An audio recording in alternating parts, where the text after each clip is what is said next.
Hello student, आज हम बात करेंगे 9th और 10th क्लास का एक टॉपिक है अफर्मेटिव से नेगेटिव। जब नेगेटिव सेंटेंस बनाते हैं तो उसके लिए किन किन बातों का ध्यान रखना चाहिए। तो यहाँ पर मैंने कुछ मुख्य बातें लिख दी हैं। सबसे पहला कि वाक्य को नेगेटिव में बदलने के लिए निम्न बातें ध्यान रखें। कौन कौन सी बात है? नंबर 1, जब किसी वाक्य में सहायक क्रियाएं each, M, are, was, were, has, have, had, will, shall, can, may, would, should, could, might, और तथा मस्ट आदि आए। कोई भी सेंटेंस ऐसा हो इसमें इनमें से कोई सी भी एक सहायक क्रिया आए तो इसके तुरंत बाद नॉट लिखकर वाक्य को नेगेटिव बनाते हैं। हेल्पिंग वर्ब आपने पढ़ी होंगी, दो तरह की हेल्पिंग वर्ब होती है, एक प्राइमरी और एक दूसरी होती है मॉडल। प्राइमरी ऑक्सिलरीज 11 होती है, वो होती है do, does, did, is, am, are, was, were, has, have, had. और जो मॉडल होते हैं वो 13 होते हैं, will, shall, would, should, can, could, may, might, ought, used, dare, need, must. ये तो यहाँ पर अगर ये सहायक क्रियाएं आती हैं तो आप उस शब्द के तुरंत बाद इस सहायक क्रिया के आप नॉट लगा देते हैं तो वाक्य आपका नेगेटिव बन जाता है। ये सबसे सरल और सबसे सामान्य नियम है। दूसरा नियम है, यदि किसी वाक्य की हेल्पिंग वर्ब्स में 2 या 2 से अधिक शब्द हों, जैसे विल भी है, शैल भी है, हैज बीन है, हैव बीन है, हैड बीन है, और आपका विल हैव है, शैल हैव है, तो शब्द आए। या फिर 2 से अधिक शब्द कौन कौन से में आएंगे? विल हैव बीन और शैल हैव बीन। तो यहां हम ये कह सकते हैं कि कभी भी हेल्पिंग वर्ब में 1 से अधिक शब्द आए तो हम क्या करें? नॉट पहले शब्द के बाद ही लगाते। नॉट हमेशा 2 शब्द की सहायक क्रिया हो या 3 की हो या 1 की हो तो पहले शब्द के बाद ही नॉट लगाएंगे। तो ये हमारा दूसरा रूल रहा, बहुत ही महत्वपूर्ण नियम है। तीसरा हमारा नियम क्या है? यदि वाक्य में सहायक क्रिया नहीं है, ये 2 टेंस होंगे, एक तो प्रेजेंट का इंडेफिनिट और एक पास्ट का इंडेफिनिट। इनमें अगर असर्टिव सेंटेंस है आपका, इसका अफर्मेटिव होगा अगर, तो उसमें कोई भी हेल्पिंग वर्ब नहीं आई होगी। नेगेटिव या इंट्रोगेटिव होने पर ही हेल्पिंग वर्ब आएगी। दूसरा पास्ट का इंडेफिनिट, सेम कंडीशन, उसमें भी यही है। तो हमें हमेशा नेगेटिव या इंट्रोगेटिव होने पर सहायक क्रिया का प्रयोग करते हैं। तो वो सहायक क्रिया कौन सी होती है? यहाँ पर हमने देखो आपको दिखाया है, यदि वाक्य में सहायक क्रिया नहीं है तो उसमें डू के रूप, डू के कौन कौन से रूप होते हैं? डू, डज और डिड के साथ नॉट का प्रयोग मुख्य क्रिया से पहले करते हैं। इसको मैं और डिटेल में आपको बता दूं। पहचानेंगे कैसे आप कि पहले डू आएगा, डज आएगा या डिड आएगा? तो उसके लिए सबसे आसान तरीका है कि आप सेंटेंस देखें। मैं इसको बाद में एक एग्जाम्पल के तौर पर स्लाइड में लेके आपको और ये समझाऊंगा। अभी आपको मैं ओरल बता दे रहा हूं कि अगर सेंटेंस हमारा ऐसा है जिसमें मेन वर्ब जो आई है हमारी वो फर्स्ट फॉर्म है, तो हमें हमेशा डू नॉट का प्रयोग करना चाहिए। अगर हमारी सेंटेंस में जो मेन वर्ब आई है वो 5th फॉर्म अर्थात ऐसे यस फॉर्म आई है तो हमेशा हमें डज नॉट का प्रयोग करना चाहिए। और अगर हमारा पास्ट इंडेफिनिट का वाक्य है तो उसमें 2nd फॉर्म आई होगी, तो अगर 2nd फॉर्म आई है तो हमेशा हमें डिड नॉट का प्रयोग करना चाहिए। यहाँ ध्यान देने की बात एक और है, बहुत ही महत्वपूर्ण, कि डू, डज और डिड के साथ हमेशा क्रिया की फर्स्ट फॉर्म आती है। अगर मेन वर्ब में ऐसे ही यस लगी होगी तो हम उसे हेल्पिंग वर्ब में लगा दी, इस वजह से मेन वर्ब हमारी फर्स्ट फॉर्म में हो जाएगी। इसी तरह से हमारी जो मेन वर्ब है वो सेकंड फॉर्म में होगी, तो हमने डू का सेकंड फॉर्म कर दिया, इसलिए जो हमारी मेन वर्ब है वो फर्स्ट फॉर्म में हो जाएगी। तो ये हमेशा याद रखने की चीज है कि नॉट हमेशा जब भी लगाएंगे तो बिना हेल्पिंग वर्ब के नहीं लगाएंगे, एक चीज ये। दूसरा कि हम कभी भी जब भी डू डज डिड का प्रयोग करते हैं तो हमेशा क्रिया की फर्स्ट फॉर्म का प्रयोग ही करते हैं। हमारा चौथा अगला नियम है अफर्मेटिव वर्ड को नेगेटिव वर्ड में बदल के। ये बहुत ही महत्वपूर्ण नियम है। यहाँ पे जो वर्ड आएंगे जैसे ऑलवेज है या फिर एवर है, तो हम उसे नेवर में चेंज कर देते हैं। अगर वहां पर सम या एवरी आया है अफर्मेटिव सेंटेंस में, तो हम उसको नो में चेंज कर देते हैं। कभी कभी नॉट एनी में भी चेंज कर देते हैं। समबडी आया है तो नोबडी कर देते हैं। एवरीबडी आया है तो उसे नोबडी कर देते हैं। अगर सम वन है तो उसे नन में या फिर नो वन में चेंज कर देते हैं। और हमारे वर्ड हैं समवेयर, अगर आया है तो हम उसे नोवेयर में बदल देंगे। अगर ऑलरेडी आया है तो नॉट येट में बदल देंगे। यदि आइदर और आया है तो उसे नाइदर नॉर में चेंज कर देते हैं। और एज सुन एज होने पर नो सूनर देन में चेंज कर देते हैं। इसको अगले पार्ट में डिटेल में आपको भलीभांत समझाऊंगा। अभी पहले प्रकार के जो भी हमारे नियम के वाक्य हैं हम उनको देखते हैं। सबसे पहला वाक्य मैंने लिखा है ही इज ए टीचर। इसको नेगेटिव कैसे बनेगा?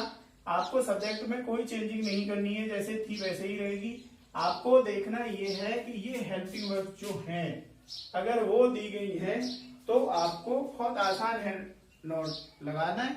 और आप जैसे देखिए हमने यहाँ पर किया है, सब्जेक्ट वैसे के वैसे ही है, हेल्पिंग वर्ब इज है, इस इज के बाद हमने नॉट जोड़ दिया है ए टीचर। इसका अर्थ हुआ वह एक अध्यापक है, ये अफर्मेटिव स्वीकारात्मक हो गया। और he is not a teacher, वह अध्यापक नहीं है, ये नकारात्मक वाक्य हो गया। तो केवल हमने हेल्पिंग वर्ब को देखा, उसके बाद नॉट लगा दी और हमारा जो वाक्य है वो नेगेटिव बन गया। अगला जो हमारा सेंटेंस है सम प्लेयर्स आर प्लेइंग, कुछ खिलाड़ी खेल रहे हैं, इसको नेगेटिव बनाएंगे। तो रूल वही है कि अगर आपको हेल्पिंग वर्ब पहले से मिल जाती है, चाहे वो बी वर्ब हो या फिर आपको हैव वर्ब हो या फिर मोडाल है, उनके बाद आप नॉट लगा दें।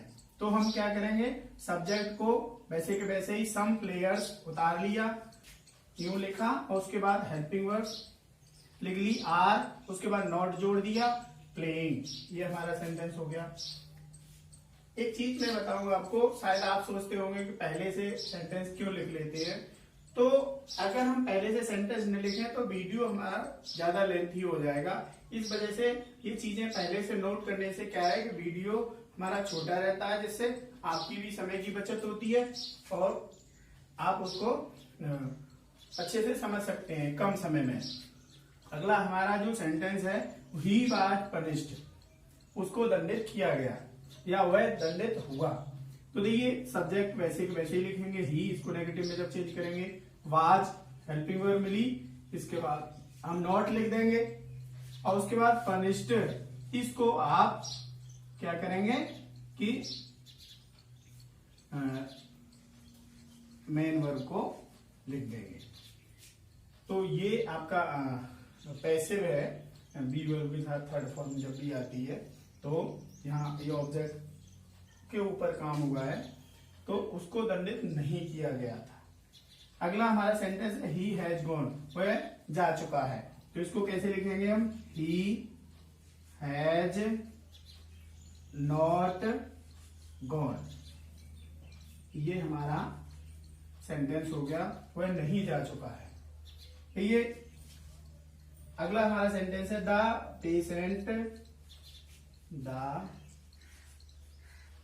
पेशेंट हैड, फिर से हेल्पिंग वर्ब अगर हमें मिल गई तो हेल्पिंग वर्ब के बाद हम नॉट जोड़ देंगे, नॉट डाइड, नहीं मर चुका है। तो ये सेंटेंस आपके पहले प्रकार की जो सेंटेंस हैं इनको नेगेटिव बनाना बहुत आसान होता है। आप चाहें तो इनका स्क्रीनशॉट ले सकते हैं और इसको मैं अभी मिटा के अगले जो एग्जांपल लूंगा वो अगले रूल वाले एग्जांपल लूंगा मैं अगली स्लाइड में। तो अगला रूल है हमारा, यदि किसी वाक्य की हेल्पिंग वर्ब में दो या दो से अधिक शब्द हो तो नॉट पहले शब्द के बाद ही लगाते हैं। ये देखिए कुछ एग्जांपल हैं, इनके माध्यम से आप समझेंगे।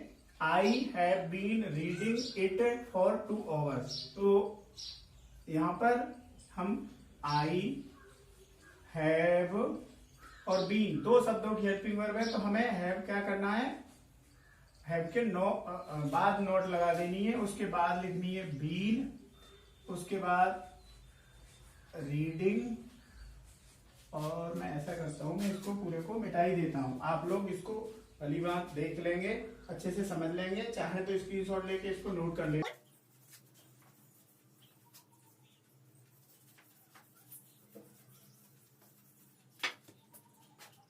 तो रीडिंग इट फॉर 2 hours। अगला हमारा सेंटेंस है he will be playing cricket. तो यहां क्या हो जाएगा, ही विल, उसके बाद नॉट लगा देंगे, फिर उसके बाद बी लिखेंगे, बी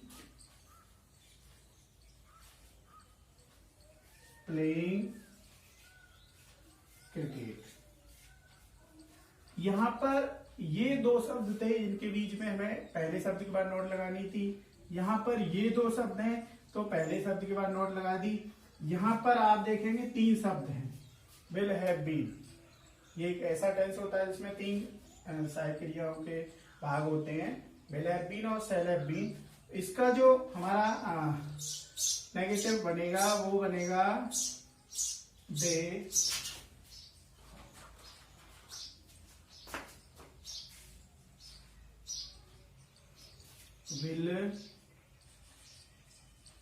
विल के बाद ही नोट लगा देंगे, हैव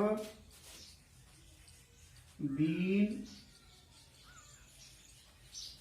टॉट बाई यू। इस तरह से ये आपके एक से अधिक शब्दों वाली जो हेल्पिंग वर्ब्स होती हैं उनके नेगेटिव बन गए। यहां पर मैं थोड़ा सा आपको स्पष्ट कर दूं कि हेल्पिंग वर्ब्स वैसे एक ही शब्द की होती हैं, उसके बाद जो भी शब्द आते हैं वो मेन वर्ब होती हैं। ये हो या फिर ये हो या फिर आपके ये हैव या बीन हो, ये इस पर चर्चा हालांकि बाद में करेंगे कि ये क्या करते हैं, बाद वाले जो मेन वर्ब हैं हेल्पिंग वर्ब का काम करने लगते हैं लेकिन मेन वर्ब की तरह आते हैं। रूल क्या है कि हैज और हैव के साथ, हैज के साथ हमेशा थर्ड फॉर्म आती है, तो बी का थर्ड फॉर्म आ जाता है बी।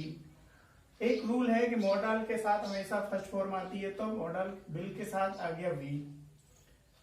इसी प्रकार यहाँ पर 2 रूल फॉलो हो रहे हैं कि मॉडल के साथ फर्स्ट फॉर्म आएगी तो हैव अपने आप में फर्स्ट फॉर्म में आ गई। फिर दूसरा रूल है कि हैव के साथ थर्ड फॉर्म आती है तो यहाँ पर आपका हैव के साथ बीन आ गया।